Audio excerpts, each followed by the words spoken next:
Our next module for discussion is sorting.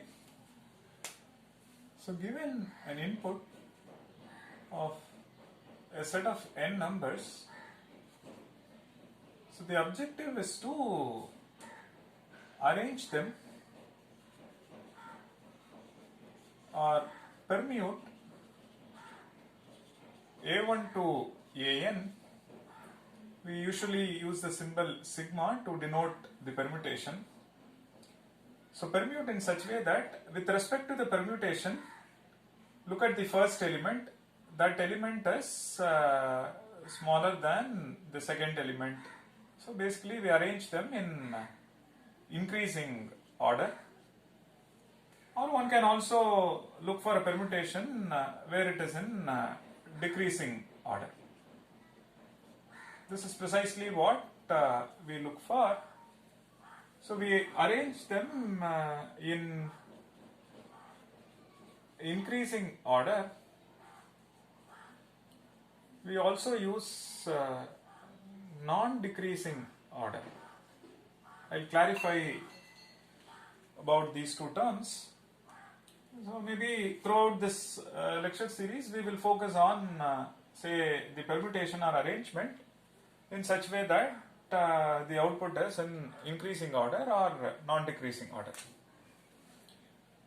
Suppose if keys are distinct, so if a1 to an is such that they are all these things I call it as keys. So keys are distinct. So something like 1, 4, minus 10, 8 and so on. Then we say arrange them in increasing order. Suppose there are duplicates. So if keys are not distinct,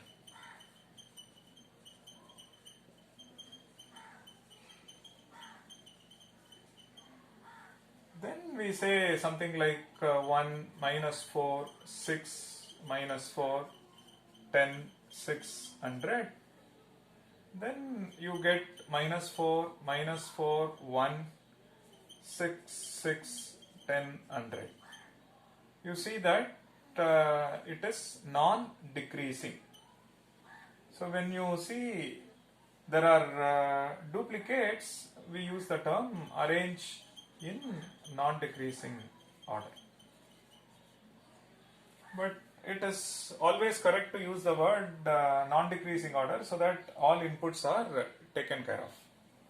So design a sorting algorithm and which will sort a1 to an in non-decreasing order, or which will sort a1 to an in non-increasing order. So that even if the input is having some identical values, that is taken care of.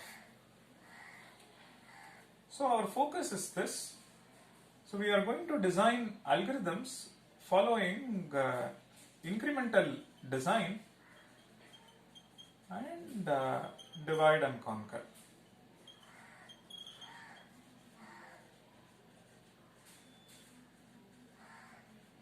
So our focus will be on first algorithm design. Then next step is we will start focusing on time complexity analysis. To talk about time complexity analysis, we fix a primitive operation. We bring in appropriate recurrence relation which will represent the time complexity, or the number of primitive operations is expressed as a function of input size or as a function of n. Then we solve using the techniques that we have studied. Then the solution to the recurrence, we try looking for a good upper bound, lower bound, the tight bound and so on. So basically we look for asymptotic analysis. Suppose we discover say 5 different algorithms. For each of them we come up with this analysis, so that once you have this, one can start comparing algorithms. So at this point in time, you have 5 different solutions or 5 different algorithms. For each of them, you know the time complexity. You can start comparing them, which one is good, which one is efficient, and things like that. And when we do the time complexity analysis, you can look at the input in two forms. Something, all those that satisfy, say, the characteristics of best case input, and inputs that satisfy the characteristics of the worst case scenario. Under each of them, we will do our time complexity analysis. Then when we subsequently solve recurrence relation also, for best case we may get one recurrence relation, for worst case we may get another recurrence relation. Solve them. When you compare algorithms, you have to fix one case. Whether are we comparing algorithms keeping best case scenario in mind, or are we comparing algorithms keeping worst case scenario in mind. So that's something one should make a note of it when we do this. Okay, now what we will do is we shall look at an algorithm following incremental design known as selection sort. Then let's discuss the algorithm, trace it, and look at the time complexity, see what is the asymptotic bounds, and so on. That is our focus. So our first algorithm is selection sort.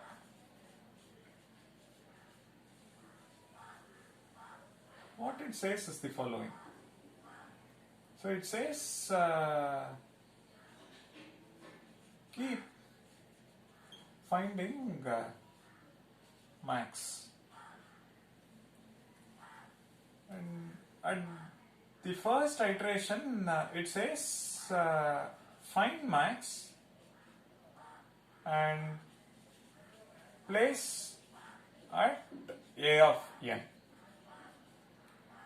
For this remaining elements, find max, that's equivalent to saying find second max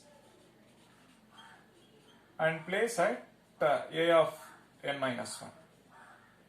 From the remaining elements, find max, that's equivalent to saying find third max and place at a of n minus 2. So if the input is like say minus 1, 10, 100, 6, minus 50, say 60, what it says is you find max and place max at a of n. Then you are left with n minus 1 elements, find max and place second max over here. So like that you keep doing it. In the process, you see that at the end of first iteration, last element is sorted. This is what you see at the end of first iteration. Second iteration, last two elements are sorted. And at the end of third iteration, last three elements are sorted, and so on. That's precisely our variant, or something called loop, that is invariant. That's called loop invariant. A property that is inherently true after each iteration. So if you look at the last element that is sorted at the end of first iteration. At the end of ith iteration, if you see, last I elements are sorted. At the end, when you stop the algorithm, last n elements are sorted, which means that's equivalent to saying the array itself is sorted. Now, that is the invariant we maintain as we move from iteration to iteration. Now, to get max, number of comparisons to get max. This is something we have seen before. We need n minus 1 comparisons. So let T of n denotes the number of comparisons to sort an array of size n or set of size n. What it says, algorithm says you keep finding max. So we incur n minus 1 comparisons to find max. Then we sort this one. How many comparisons we need to sort an array of size n minus 1? That is t of n minus 1. Which means in this array, again you find max, you will incur n minus 2 comparisons because the size is n minus 1. And focus on n minus 3 sized array. In that again look for max, that will incur n minus 3 comparisons, and you start doing this. This is precisely what we get. Now what is the solution to this? This we have seen when we discussed recurrence relation. Time complexity of this recurrence is theta of n square, which means we need theta of n square comparisons to sort an array of size n following selection sort. Selection sort, as you can see, it builds a sorted subarray and it increases the sorted subarray. So which means it follows incremental design. From the right, if you see, the sorted array is built at each iteration. Iteration 1 it is just one element, iteration 2 it is two elements, and so on. At the end you get to see the sorted array. Now one can also fine tune this. Instead of finding maximum, you can also find minimum and place at a of 1. So you can also find min and place at a of 1 and find second minimum and place at a of 2. You keep doing this.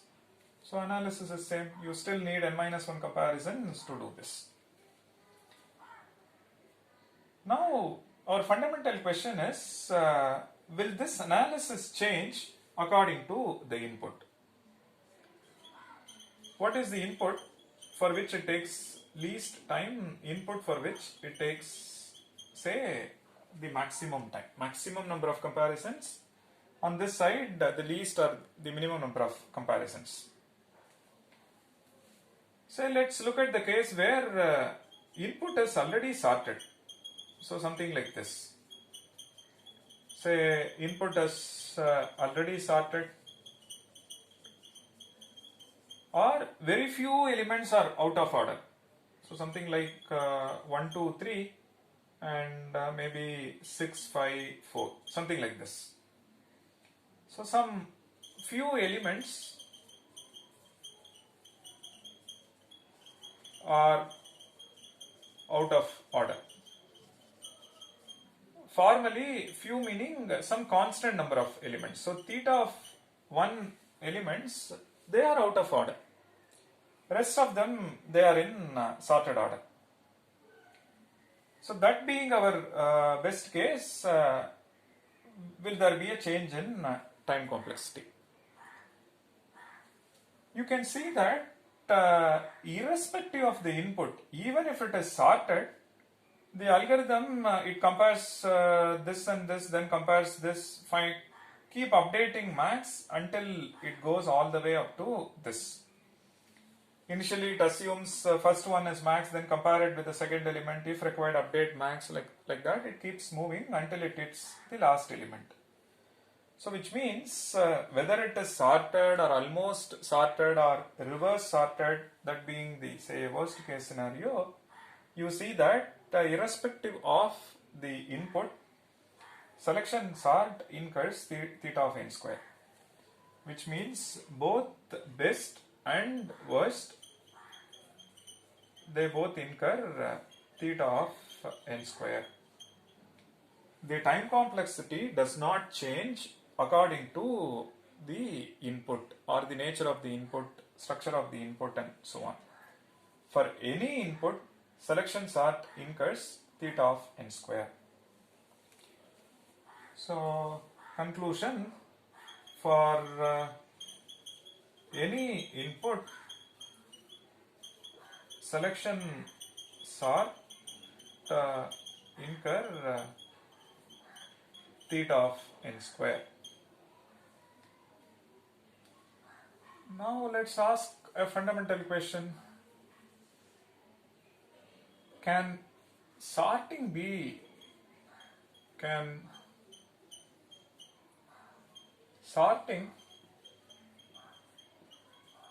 done in less than this? So little o of n square. So can we look for a design which will improve this? So something like, can sorting be done in, say, theta of n log n time? If it is theta of n log n, it is little o of n square. If it is theta of n, then it is little o of n square. As I said before, we will fix one analysis. With respect to worst case analysis, we say it is theta of n square, which means can we come up with a sorting algorithm which will take little o of n square in the worst case, because we need to bring them onto a common platform before we compare two algorithms. So let's fix worst case scenario, and can sorting be done in little o of n square in worst case scenario. And it is just a beginning, it's kind of discovery. We will experiment with some more examples. In the process we may discover some new strategies, algorithms, and we will analyze each of them. Either we will end up getting an algorithm which is little o of n square in worst case, or we may get some handle. Probably the problem is difficult. Any algorithm for this problem incur at least this much. So we'll get some inference or insights on each of this track. Let's experiment some more design strategies, some more algorithms and for sorting before we make any conclusion. So we will attempt one more design to solve sorting. That's our next focus.